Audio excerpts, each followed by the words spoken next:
Part two of a little bit of a series I'm still working on right now this morning. 9:34 in the morning, West Coast time. It's May 2nd, 2024. We were trying to see your husband, and a lot of sort of stuff. It's a good thing I got the pads down. It'd be a hell of a mess to clean. She's gotten used to using the pads more than she does going outside. And the air in here stinks. Reeks of urine. I get it out of here. I've also got sprays ready to go. But I was talking about what happened over at UCLA. Israelis, Jewish, Palestinians, and stuff like that. In history, my previous video. Because it's affecting a hell of a lot of people, including me more and more. The shock and awe concerning about my own. Hopefully, if I had gone over to the campus, I would have made it an alma mater, and I would have made it a little bit of a home over there. But that being said, Stassi, and it's hard to see even a place that you admire and like so much get nailed with tagging, bagging, and turning the whole place into a damn garbage dump. Campus wanted to support freedom of speech, and yet would allow it to go so far. Well, we don't have absolute perfect freedom, do we? There's always limitations. Supreme Court decisions, congressional decisions, an idea or idealism that we have, that we hold on to. Sometimes it just has to be limited because of certain consequences that have taken place, like we just seen over at UCLA over this past week and a half, not to mention every other damn college campus out there, regardless if they're conservative or liberal. I guess people are going to turn it into politics right now because if it's liberal, they allowed this stuff to happen. They'll be attacking people on that one. If it's conservative, they wouldn't dare do that. They support the Constitution of the United States, but they wouldn't dare support the Constitution's First Amendment rights, would they? And I've been hearing about that one directly and indirectly, even on some of the talk shows this morning. Whatever I was watching is MSNBC. The most conservative guy claimed he got out of the Republican Party, but he's still conservative, including blaming students who were trying to utilize the First Amendment rights to a point, even beyond the point. I don't think the guy found the irony. I don't think the schmuck or the hosts or the people that he has, people flocking around him, would get the irony of it. But he never did say anything concerning about the freedom of speech. He just hated people taking advantage of it. Well, we have other people that they bitch and gripe and rally around, or rally against, do the same damn shit. But I'm no Trumper. Not in the least. If I had been watching the previous video, I'd be wondering if I was pro-Palestinian or pro-Israeli, but since I'm not either, I'm pro-First Amendment rights, but I understand that there are certain limitations that we have. There are laws in place that permit certain things to be said and not be done. Meaning I can't go over to a police station and yell every damn negative epithet at these guys over there. I mean, I theoretically could. They'll be watching me and wonder if I'm going on a 5150 at that point. But then again, if I happen to do a physical action,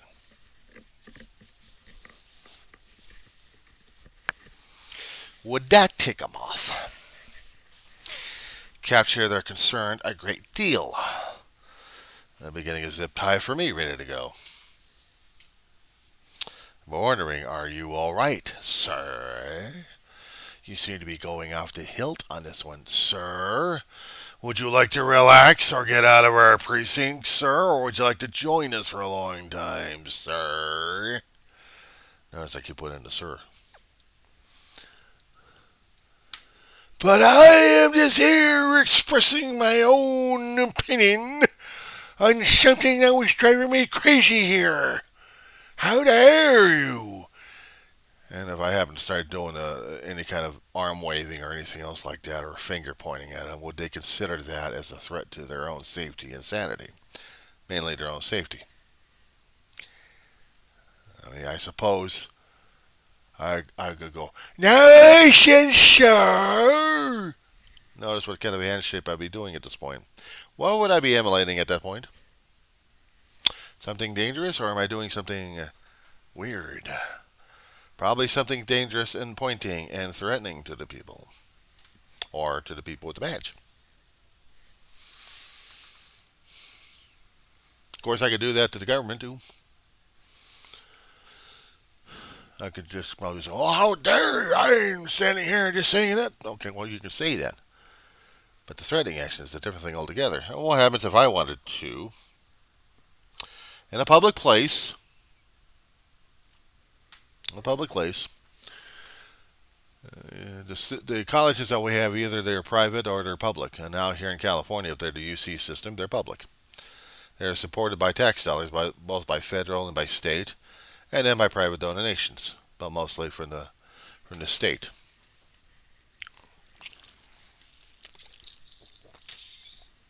Man, I gotta get me more powder in that one. Well, powdered liquid, I mean, powdered tang is okay, but it's not enough tang flavoring in the thing, and I gotta really work on it and everything else in the bottle.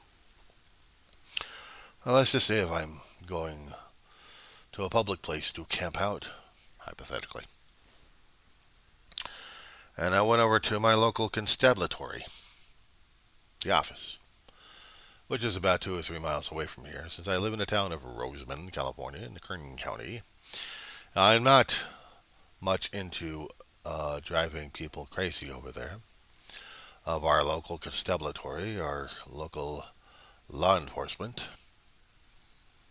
But of course, if I did go out of my way, set up a tent right in front of their building, or actually in a building, because said you can't do that. Well, there's no law. Actually, there's no ordinance on the books preventing me from doing it anyways.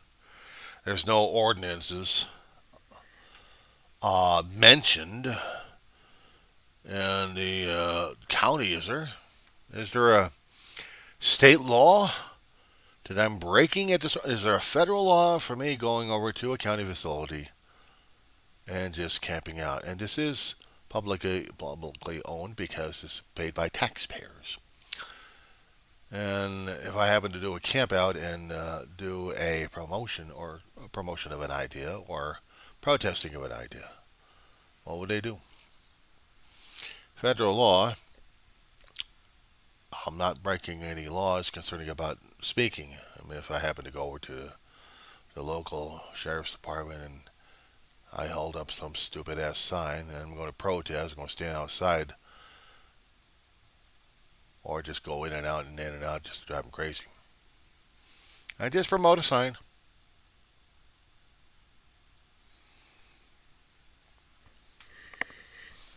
I did this once before, or a couple of times anyway.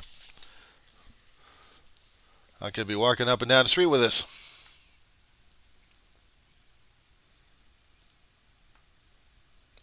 Or it's on public property.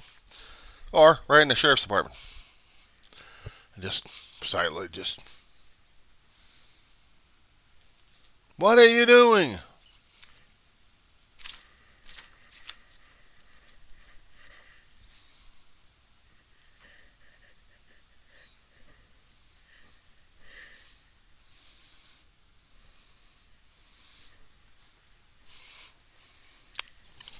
I suppose the licks I would give the officers would tell them that something's amiss. I suppose I would tell these guys that there's some kind of issue. But this is basically saying this is a sign.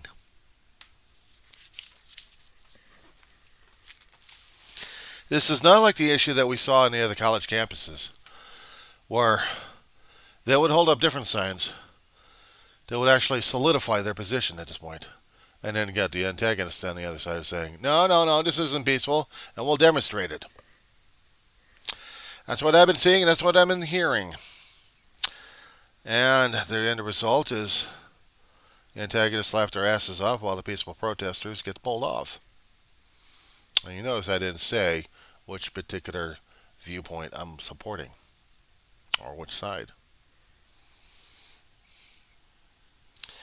In the case of the Israelis versus Palestinians, or Israelis versus Palestinians, or could you flip that around? Palestinians versus the Israelis. The Jewish people kept saying that we don't feel safe because of this.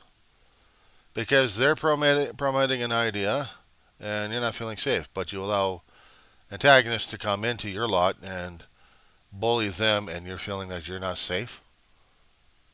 Where's the logic in that one?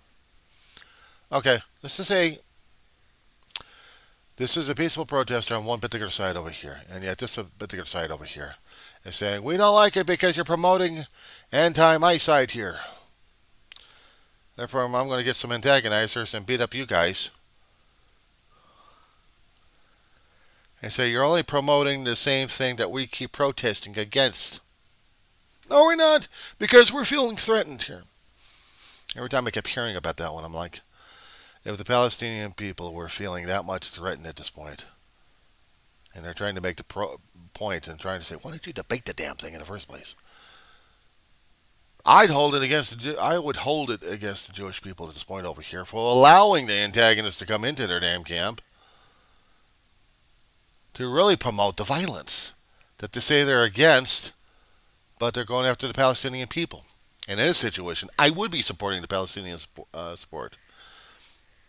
Because in the campuses where they were not causing any harm, but they were representative of the people being harmed, and therefore they're telling them what happened in the Middle East. That's why I kept saying it was the Middle East conflict being inflicted upon us in our own homesteads, and we're still paying the price on that one. There should have been a two-state solution long time ago in a different administration that would have allowed it, to allow both Palestinians and Israelis to live in certain sections. But it wasn't made to be. It didn't happen. It's no wonder we have a generational situation happening every 30 or 40 some odd years, maybe somewhere in less than time than that we're having all the time. So it's hard not to find which side one person's going to be on, because I'm still watching the damn scoreboard from long ago compared to here, how the other administrations were trying to deal with it. And this administration of Israel right now, for the past 20 years or more than that, they still want the conflict. They still want the agony. They want it to be the dominance and wipe out the Palestinian people one way or another. That's how I'm hearing and seeing it. That's what's being presented.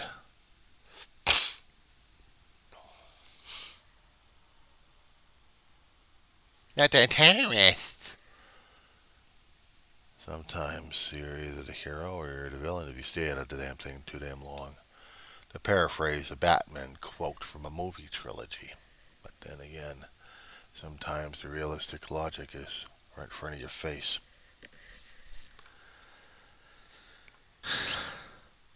Palestinians had the land, but then there was a lot of bloodshed happening in the ancient East, in the ancient Middle East. Which side were you on? Now we're going to start throwing up, and we're getting into the muddier waters on this one here, because we say that God had decided that the Israeli people were the God's people. Well, what about the Palestinians? Were they God's people? No, they're atheists. They're hypocrites. They're not of God's people. Excuse me, who created human beings? Well, God created human beings. Right. So, in that particular logic over here, wouldn't you think that we're all God's kids, we're all God's children, and therefore He supported every one of us? Even though we're differences? No, because we're heathens. There's the rub, and there's the mental screw up right there.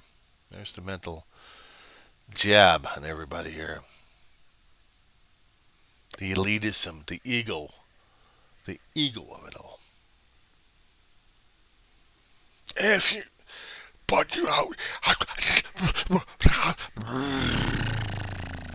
yeah, well, that's a right back at you too.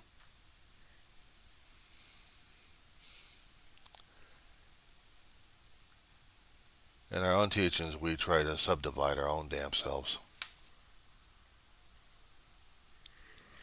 We have communities out there trying to be recognized as human beings, but other people deem them as not. Yet why did God create us in the first place? Difference left and right. Because He likes wonder? He likes variety? If God was going to make us the same, why didn't He make us the same? Why did He like variety? Why did He like differences? Everything being uniform. Everything being in one form or format. Everything being vanilla. I'm not talking about just color. I'm talking about sameness. Everything's the same. In my freezer, I've got half gallon to nearly a full gallon of Napoleon ice cream. I'm sorry, they call it Neapolitan. I call it Napoleon. Chocolate, strawberry, vanilla.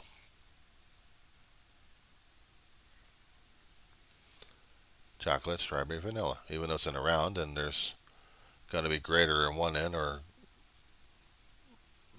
less in the other ends. If it was a square container, then it would probably be even. But since it's round, then we got limitations. But it's still differences. There should be more, right? So which side got the greater side in this situation we have to be more judgmental about ice cream. Do you like strawberry? Well, I don't think we have enough room for strawberry. How dare you? Because this is what happened in the container. Well, that's not fair. Well, that's life. Ah, but I like chocolate. Not enough room for the chocolate. What? You mean it's vanilla mostly? Yep. Ah.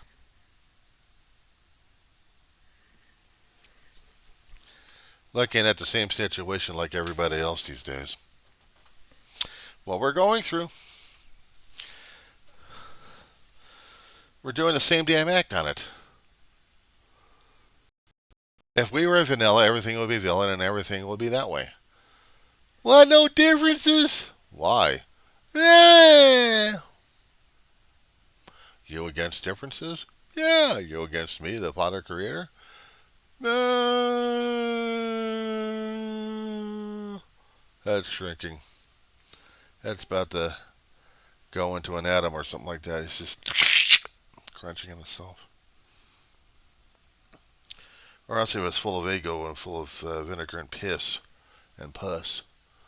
Maybe the damn head would be exploding. There's your differences. Your head just exploded. How's that for a concept? Yeah, I'll say that again. There goes your head exploding. A God like variety. Likes variety in everything and everyone. But we can't accept that, can we? Oh, no, no, no. Because it's not vanilla. It's not us. It's us versus them. How dare you? It's us, the flavor of one thing, against the other flavor because we don't want it. How dare you? One of these here days, I got to find me a YouTube channel on how it is made regarding the Neapolitan ice cream, or the Napoleon as I call it. And that's just to relate with our political situation regarding the Middle East conflict.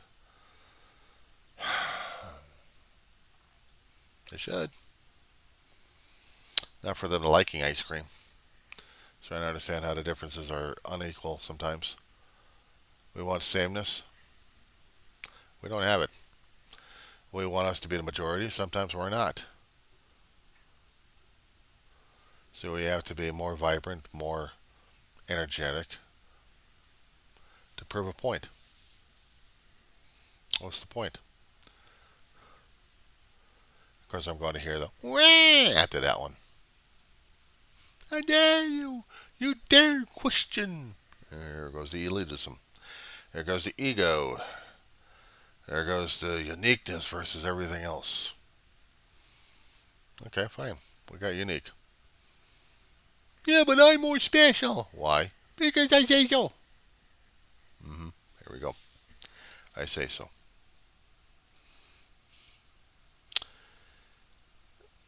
I think I'm also reminded of a story a long time ago concerning about when Adam and Eve had two kids, Cain and Abel, back in Genesis, and talking about Cain and Abel. Cain was a farmer. Abel was a sheep herder, dealing with livestock. I know in stories that were taught regarding the Cain and Abel situation that God loved Abel because Abel was gentle and pure. Wasn't he created that in spirit? And yet Cain was always fighting the elements left and right. He got pissed off about it because Abel got more favoritism from God. And Cain didn't. So in the story, the jealous rage of Cain is murder his brother's blood.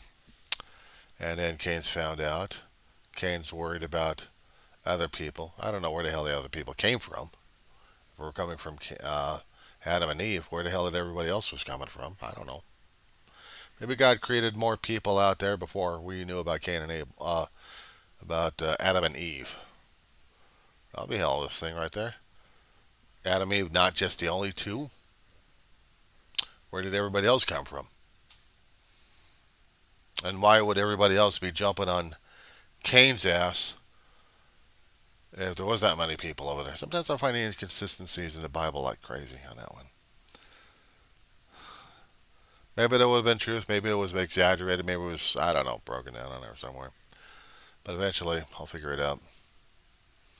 And I'll probably hear God saying, I gave you the stories here and you didn't like him, you didn't believe him? Yeah, I found too many inconsistencies. I'll probably hear God going, wah! Both have a chuckle in that one there. Yeah, but in the story, sometimes it's not just a Cain attacking his and murdering his brother at this point over here. I'm seeing the differences of different opinions and everything else. The us versus them situation over here. And if the them got valued more than the us did, well, no wonder the us got pissed off about it. But us was only looking for the ego. Yeah, but he got God's blessing. What did I get? I'm doing the work down here. Why do I get the reward? I'm special. Yeah, you're special. And you're doing your wonderful job over here. Well, why did you give me the thing first before him? I'm more special than him. There goes pride and ego. And what makes you equal for him? I mean, as your brother. Don't do that to me. I don't know. Was it explained that were they twins? Who came out first? Because I would try to understand about the firstborn versus the younger brother. Well, same thing with me and my brother. Would there be a competition between me and my brother? Well, hell, there was like 8 years difference, roughly. So, and yeah, there was differences. I wanted to be like him. I wanted to be like my brother. I don't know if they've ever wanted to be like me. My God, would that be weird? But I had an ego around me. I had an arrogance. Latent, but it was in there somewhere. I was saved, salvaged, gone through accidents, and definitely had a resentment against God on that one. Why'd he save my ass? For what reason? Why am I like this? Why? I'm angry, scared, frustrated. My brother, probably worse off. I don't know. But he was firstborn. I love a lot of stuff thrusted on his ass. So, who was the firstborn regarding Cain and Abel? If we're talking about, I don't know, I just lost the track on that one. Anyway, people think I'm rambling. I'm just trying to pull the threads on this one, trying to find what gets tugged and what gets pulled apart on this one.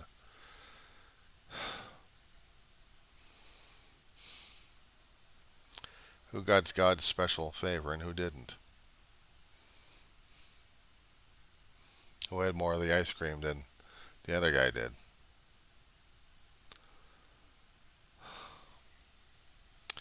I'm trying to keep things simple in my head.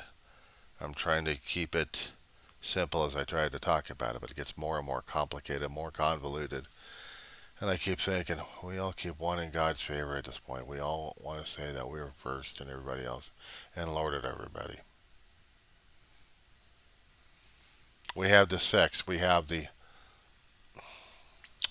denominations, we have the plurality going on, and everybody else trying to fight. And then literally go bloody on this one. Who's the primary, who's not, and who's God's favorite and who's not, and who deserves more than who doesn't. Oh, Gandhi has definitely had it right on some occasions. But for us stopping it, you had to follow one guy who actually had a lot of respect for him when you did have respect for him. There's one guy in there who didn't have the respect for him and just took his ass out. Because he didn't want that. He still wanted me versus everybody else. Screw it. My faith above everybody else.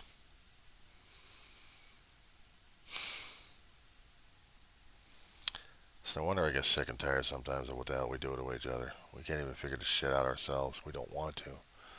Our sovereignty, our way of life, our belief systems. We think we want plurality. Do we? No. Subjugation. We wanted plurality, but we wanted to accept everybody else and identify it, as we're unique individuals or something else. Can't do that. We have to be vanilla. We have to be vanilla. And screw chocolate and strawberry. Even though vanilla may be the least favorite in there, because it's not chocolate, it's not strawberry.